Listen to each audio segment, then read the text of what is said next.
Hello friends, आज हम अगली स्किल के बारे में पढ़ेंगे। श्यामपट्ट लेखन कौशल का अभ्यास करना, ब्लैक बोर्ड राइटिंग स्किल। इसके घटक है लेख में स्पष्टता, क्लियरिटी इन राइटिंग, लेख में स्वच्छता, क्लियर लाइनेस इन राइटिंग, लेख में उपयोगिता, एप्रोप्रिएट इन राइटिंग। तो हमें इन तीन कंपोनेंट्स का प्रयोग करना है। सबसे पहले तो हमें, जब भी हम ब्लैक बोर्ड पर लिख रहे हैं तो हमारी राइटिंग स्पष्ट और साफ होनी चाहिए। हमारे अक्षरों का जो साइज है वह भी बिल्कुल एक समान होना चाहिए। जो भी हम लिख रहे हैं वहाँ पर विराम चिन्हों का प्रयोग हो। ब्लैक बोर्ड फिल करते समय ऊपर की एंट्रीज हो, दिनांक, विषय, कक्षा, है ना। ब्लैक बोर्ड पर जब हम एंट्री करेंगे तो राइट साइड में हमें डे डालना है, कालखंड डालना है, विद्यालय का नाम डालना है, और लेफ्ट साइड में आप डालोगे दिनांक, कक्षा और विषय, जिस भी विषय का आप प्रकरण बना रहे हैं उसका। फिर सेंटर में आपको प्रकरण डालना है, जो आपने प्रकरण लिया है, हिंदी का कोई प्रकरण लिया हो, साइंस का लिया हो, जिस भी सब्जेक्ट का प्रकरण लिया है, जो भी आप समझा रहे हैं वह प्रकरण सेंटर में आ जाएगा। अब हम ब्लैक बोर्ड स्किल का लेसन प्लान बनाना देखेंगे। तो सबसे पहले छात्राध्यापिका का नाम, कक्षा, प्रकरण और उद्देश्य।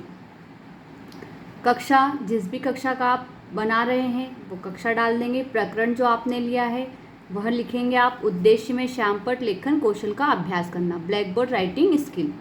दिनांक, समय और विषय, ठीक है। विषय अभी हमने यहाँ पर हिंदी का लिया है और हिंदी में व्याकरण लिया है, इसलिए हमने यहाँ पर हिंदी व्याकरण डाल दिया है। इसमें सबसे पहले हम 3 कॉलम बनाएंगे: छात्राध्यापिका व्यवहार, छात्र व्यवहार और घटक। शिक्षक द्वारा श्यामपट्ट साफ किया गया। सबसे पहले हम क्या लिखेंगे? शिक्षक द्वारा श्यामपट्ट साफ किया गया। जब भी हम क्लास में जाएंगे तो सबसे पहले, अगर ब्लैक बोर्ड साफ नहीं है तो सबसे पहले हमें ब्लैक बोर्ड साफ करना है। फिर उसके ऊपर बाद ब्लैक बोर्ड पर हमें एंट्री करनी है। अब हम यहाँ से हमारा लेसन प्लान स्टार्ट कर रहे हैं। बच्चों, आज हम शब्द और उत्पत्ति के आधार पर शब्दों के प्रकारों का अध्ययन करेंगे। तो जब भी हम इस प्रकार का बीएस देते हैं तो हमारा बीएस और सीएस जो होता है वह समान होना चाहिए। अब हम यहाँ लिखेंगे शब्द का अर्थ। ब्लैक बोर्ड पर हम कभी भी शब्द का मतलब किसी भी चीज़ का अर्थ, परिभाषा, यह सब चीज़ें नहीं लिखेंगे। ब्लैक बोर्ड पर आप उदाहरण, उसके प्रकार, इस प्रकार से आप उन्हें समझा सकते हैं। तो शब्द का अर्थ, भाषा की सबसे छोटी इकाई वर्ण होती है। वर्ण संयुक्त होकर शब्द का निर्माण करते हैं। इस प्रकार जब विभिन्न वर्णों को इस प्रकार जोड़ा जाता है कि उनका एक स्पष्ट अर्थ प्राप्त हो तो उसे क्या कहते हैं? शब्द कहते हैं। तो ये हो गई आपकी शब्द की परिभाषा। अब जब यह ब्लैक बोर्ड राइटिंग स्किल है तो पहले हम क्या लिखा करते हैं कि छात्र ध्यानपूर्वक सुनेंगे। अब हम यहाँ पर क्या लिखेंगे? छात्र ध्यानपूर्वक लिखेंगे। ये कहाँ पर आएगा? छात्र व्यवहार में आ जाएगा। अब जब हम क्लास में समझाएंगे तो वहाँ तो हमें ब्लैक बोर्ड मिल जाएगा, ब्लैक बोर्ड पर आप सभी प्रकार से समझाएंगे, लेकिन हमें कॉपी के अंदर ब्लैक बोर्ड वैसा उस साइज का लगाना है जितना बड़ा हमारा छात्र अध्यापिका व्यवहार का कॉलम है। तो यहाँ पर हमने शब्द का अर्थ पढ़ा। अब हम यहाँ पर शब्द कैसे बनते हैं, हमने पढ़ा था कि वर्णों के आधार पर शब्द बनते। तो हम यहाँ पर उदाहरण दे रहे हैं, तो इस उदाहरण को हमने ब्लैक बोर्ड पर लिख दिया। तो महाराजा, महाराजा में कौन कौन से वर्णों का प्रयोग हुआ है? म के साथ अ का उच्चारण है। हा के साथ आ का उच्चारण आ रहा है। रा के साथ में आ का उच्चारण है। जा के साथ में भी आ का उच्चारण है। यानी कि इन सभी वर्णों, विभिन्न वर्णों के मिलने से एक शब्द का निर्माण हो रहा है। इसी प्रकार से अगला शब्द है राजमहल। राजमहल में देखें हम कौन कौन से वर्णों का प्रयोग हुआ है? र, धन, आ, ज के साथ अ का उच्चारण है। म के साथ अ का उच्चारण है। ह के साथ भी अ का उच्चारण है और ल के साथ भी अ का उच्चारण है। तो विभिन्न वर्णों के द्वारा एक शब्द की उत्पत्ति हो रही है। अब जब हम यहाँ पर ब्लैक बोर्ड लगाएंगे तो आप यहाँ पर कंपोनेंट्स लगाएंगे: लेख में स्वच्छता, लेख में स्पष्टता और लेख की उपयोगिता। ये तीनों कंपोनेंट्स हमारे साथ साथ चलेंगे। अब परिभाषा देखते हैं। अनेक वर्णों के सार्थक समूह को शब्द कहते हैं। यहाँ देखिए परिभाषा जो है हमने सिंपल लिखी कॉपी में, उसे ब्लैक बोर्ड पर हमें शो नहीं करना है। यहाँ हमने छात्र व्यवहार में लिख दिया, छात्र उत्तर पुस्तिका में लिखेंगे। फिर जब हम यहाँ पर शब्द के प्रकार बता रहे हैं तो उन प्रकारों को हमने फिर से ब्लैक बोर्ड पर लिख दिया। उत्पत्ति के आधार पर शब्दों के 4 प्रकार होते हैं, तत्सम शब्द, तद्भव शब्द, देशज शब्द और विदेशी शब्द। यहाँ फिर हमने तीनों कंपोनेंट्स लगा दिए, लेख में स्पष्टता, लेख में स्वच्छता, लेख में लेख की उपयोगिता। अब हम इन सभी प्रकारों को एक एक करके समझाएंगे। सबसे पहले तत्सम शब्द। तो तत्सम शब्द 2 शब्दों तत् धन सम से बना है, जिसका अर्थ है उसके समान। उसके समान अर्थात किसके समान? संस्कृत के समान। अतः हिंदी में जिन शब्दों का प्रयोग संस्कृत के समान ही किया जाता है उन्हें तत्सम शब्द कहते हैं। अब यहाँ पर हमने कुछ तत्सम शब्दों के उदाहरण लिए, जैसे पृथ्वी, पुष्प आदि। छात्र व्यवहार में हमने लिखा है छात्र ध्यानपूर्वक लिखेंगे। फिर सेकंड प्रकार है इसका तद्भव शब्द। तद्भव शब्द 2 शब्दों से मिलकर बना है, तत् धन भव, जिसका अर्थ है उससे उत्पन्न होने वाला। हिंदी में संस्कृत से आए जिन शब्दों का रूप उच्चारण की सुविधा के लिए थोड़ा बहुत परिवर्तित हुआ है उन्हें तद्भव शब्द कहते हैं। जैसे स्वर्ण, इसे हम संस्कृत में कहते हैं, लेकिन अब उसका उच्चारण की सुविधा से उसे हम क्या कहने लगे? सोना। आम्र, ये भी संस्कृत का शब्द है, जो तद्भव में परिवर्तित होकर क्या हो गया? आम हो गया। तो अब यहाँ पर आप एक बोध प्रश्न डाल देंगे, तत्सम शब्द किसे कहते हैं?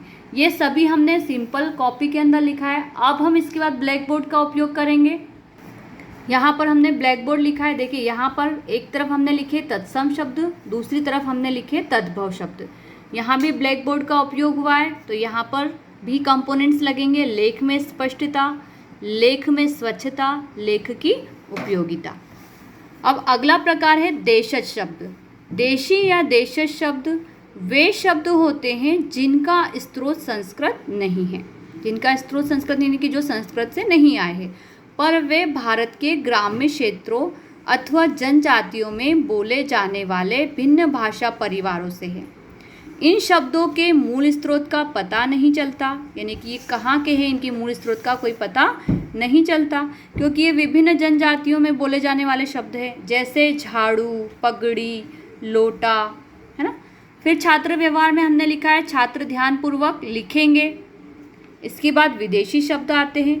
जो शब्द विदेशी भाषाओं के हैं परंतु विदेशी संपर्क के प्रभाव से हिंदी भाषा में भी प्रयोग किए जाने लगे हैं, विदेशी शब्द कहलाते हैं। इनमें विशेषकर अरबी, फारसी और विदेशी भाषा के शब्द हैं, जैसे डॉक्टर, इंजीनियर, खामोश, इस्तीफा, रिक्शा, टेलीफोन। इस प्रकार के शब्द जो है वो विदेशी भाषा में प्रयोग किए जाते हैं, या विदेशी भाषा के शब्द हिंदी में प्रयोग किए जाते हैं। तो यहाँ भी हमने देखिए, यहाँ पर देशज शब्द के उदाहरण लिख दिए ब्लैक बोर्ड पर, और यहाँ विदेशी शब्द के उदाहरण लिखे हमने, और यहाँ कंपोनेंट्स लगाए हैं, लेख में स्पष्टता, लेख में स्वच्छता और लेख की उपयोगिता। तो आपको यहाँ पर कम से कम 3 बार ब्लैक बोर्ड का प्रयोग करना है। जब हम प्रेजेंटेशन देंगे तो हमें 4x6 का ब्लैक बोर्ड लेना है, या तो फिर आप अपने पास जो ब्लैक बोर्ड है उसका भी प्रयोग कर सकते हैं समझाने के लिए।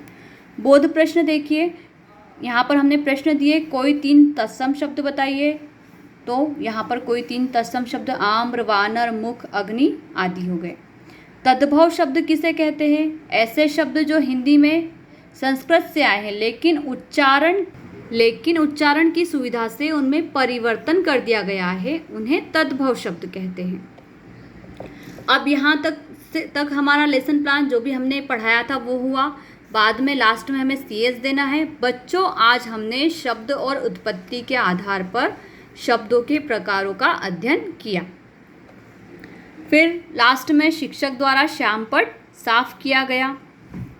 इसके बाद आती है आपकी अवलोकन तालिका। अवलोकन तालिका में भी 3 कॉलम बनेंगे, संख्या, क्रमांक, घटक और आवृत्ति।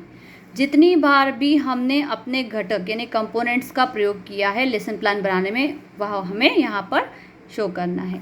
लेख में स्पष्टता का हमने 4 बार प्रयोग किया है। ये सारे कंपोनेंट्स साथ साथ चले थे, इसलिए तीनों ही कंपोनेंट्स का प्रयोग कितनी बार किया है हमने? 4 बार क्रिया है।